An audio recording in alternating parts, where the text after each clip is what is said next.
ভাবুন একবার এক মেয়ে যার পোশাক, চিন্তা আর জীবন সবই ছিল দুনিয়ার রঙে রঙিন।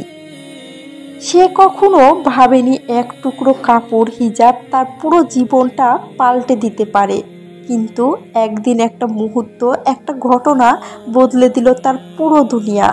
মেয়েটির নাম ছিল রিমা। বিশ্ববিদ্যালয়ে পড়তো, খুব মেধাবী, হাসি খুশি একটি মেয়ে।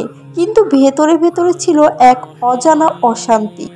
একদিন ক্লাস শেষে রোদে হাঁটতে হাঁটতে দেখলো এক মেয়ে ধীরে ধীরে যাচ্ছিল, পুরো হিজাবে ঢাকা, মুখে প্রশান্তির হাসি। রিমা তখন অবাক হয়ে ভাবলো, ওর মধ্যে এমন শান্তি কেন? আমি তো সব পেয়েও অশান্তিতে জ্বলছি। সেই রাতে সে ঘুমাতে পারল না। মোবাইলে সার্চ দিল হিজাবের মানে কি।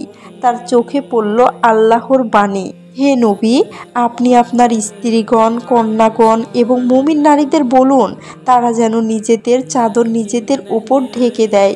এতে তাদের চেনা সহজ হবে এবং তারা অপমানিত হবে না। আর আল্লাহ ক্ষমাশীল, পরম দয়ালু।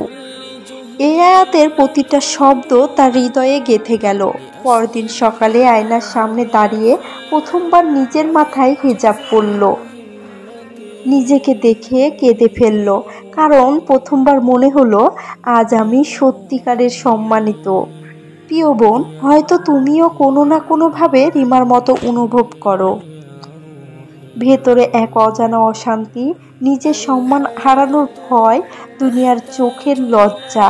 কিন্তু মনে রেখো, হিজাব কোনো বাধা নয়, এটা তোমার সম্মানের ঢাল। এটা তোমাকে বেঁধে রাখে না, বরং মুক্ত করে দেয় অন্যের চোখের বন্দিদশা থেকে। তুমি যখন হিজাব পরো, তুমি শুধু কাপড় নয়, তুমি পরো বিশ্বাস, সাহস আর মর্যাদার প্রতীক। রিমা এখন বলে, আমি আগে সবাইকে খুশি করতে চাইতাম, এখন আমি শুধু আল্লাহকে খুশি করতে চাই।